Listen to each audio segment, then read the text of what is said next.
Welcome to the State Farm Halftime Report.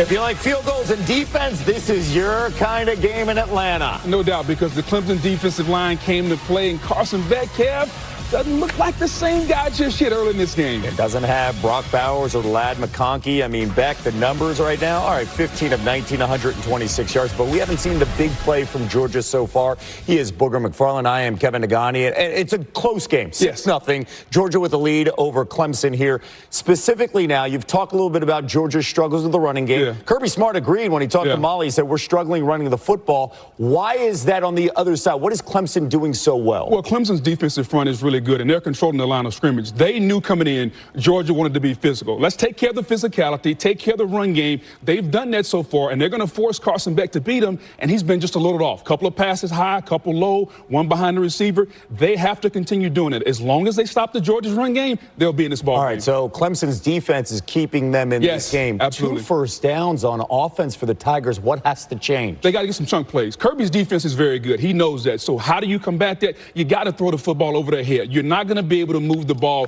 12, 15 plays against this defense. You got to get some shot plays. Cade Klubnik has got to push the football down the field. If they do that, now you'll back that Georgia defense up, and then you can run the football. We got the ACC-SEC matchup. Not the only one here in week 1, and it's a surprise one that we're seeing that's taking place with Vandy and Virginia Tech. Yeah, the Commodores came in 13.5-point dogs in this one. The defense set the tone. It's the big man, Glenn Seabrooks, with the pick. Kev, we're the best athletes on the field. Big fella, did you see the vertical? He went up and got it, Kev. Yes, you saw the vertical. Right? Diego Pavia to Quincy Skinner, 14 yards, and Vandy's up 10-0, feeling really good at home. Cedric Alexander, 7 yards. I love how physical Vandy is. Anchored down. You come to Nashville, you better be physical, Kev. Meanwhile, the physicality is a team that I think a lot of people aren't talking enough about. That is Tennessee. At Neyland, hosting Chattanooga, and those smoky gray threads. Love that. And this quarterback is going to be pretty special. That is Nico Iamale Aba, finding Ethan Davison.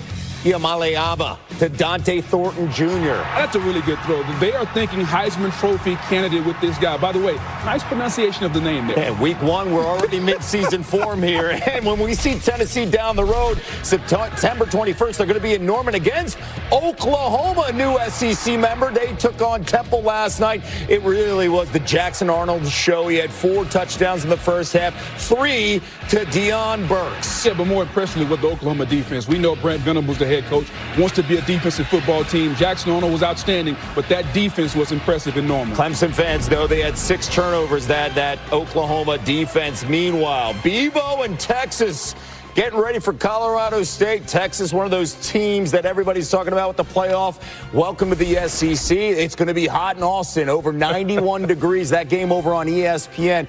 When you look at Texas and you look at Oklahoma, what advice do you have as a guy that played in the SEC? What advice do you have for these 2 programs? Well, I think Texas is well equipped to handle the SEC.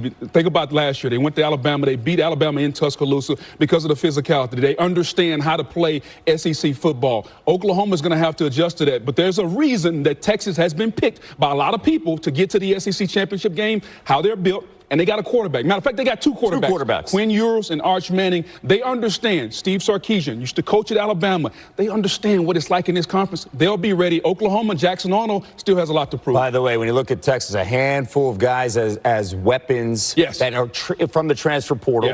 And Sark's one of those guys. Once he got on campus in Austin, he started recruiting as an SEC coach.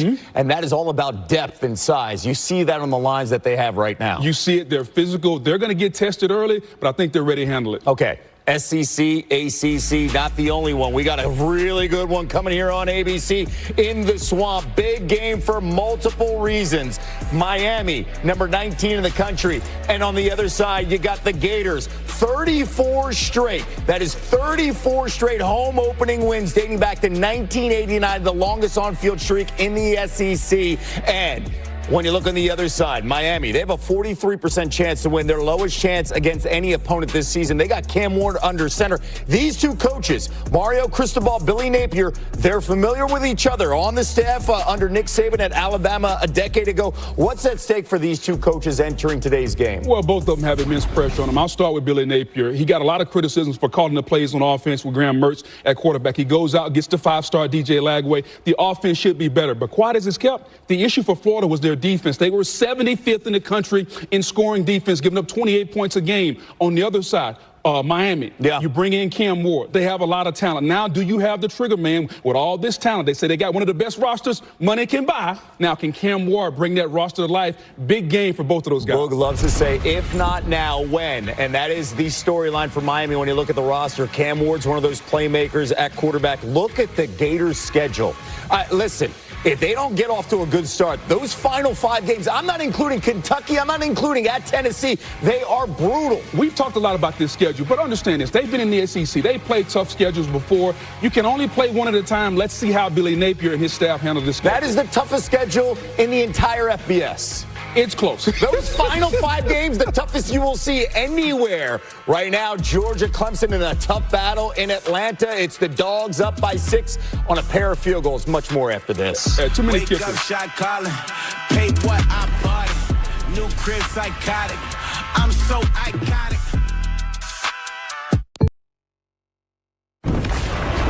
You're watching the State Farm Halftime Report. Back here, Kevin Nagani, Booger McFarland. The 12-team college football playoff will be made up of the 5 highest-ranked conference champs plus the next 7 highest-ranked teams. The 4 highest-ranked conference champs will be seeded 1 through 4 and receive first-round byes, while the 8 teams seeded 5 through 12 will play in the first round, with the teams seeded 5 through 8 hosting home games. From there, the playoff will play out as dictated by the bracket, with no reseeding between rounds until a national champ is crowned on January 20th on ESPN.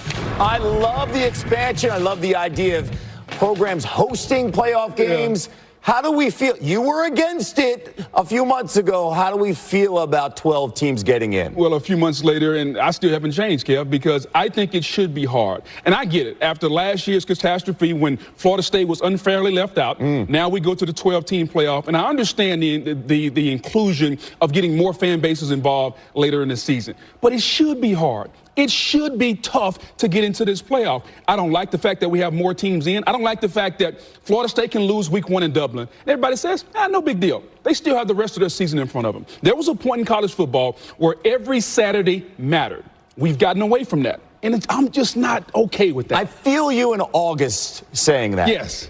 I want to get your temperature, though, in December when these matchups are being played out. It'll probably be different. Especially in small towns, and these universities hosting games. It's going to be different because we're going to get better football or more football in December that's going to be better. Yeah. Especially in the playoff when you're at your home stadium and you're having these playoff games. But right now, Kev, every game should matter. But and last weekend didn't matter for Florida State. I get it. It's still a thrilling game and a thrilling finish, right? And great for a fan base like Georgia Tech. Yes. But when you look at a certain group, it felt like 5 to 8 teams, and then that's it. No one else can play over the last decade when it comes to recruiting and dominating. Now it feels like it's at least more wide open. Be a part of the 5 to 8 then. That's what you got to do. what do you mean? Be a part of the 5 to 8. You got the money. You got to pay up for that now. Okay. Be a part of the 5 to 8. Be a part of it. It's just as easy as that. That's it. Much more coming up. This halftime report is presented by State Farm. Like a good neighbor, State Farm is there.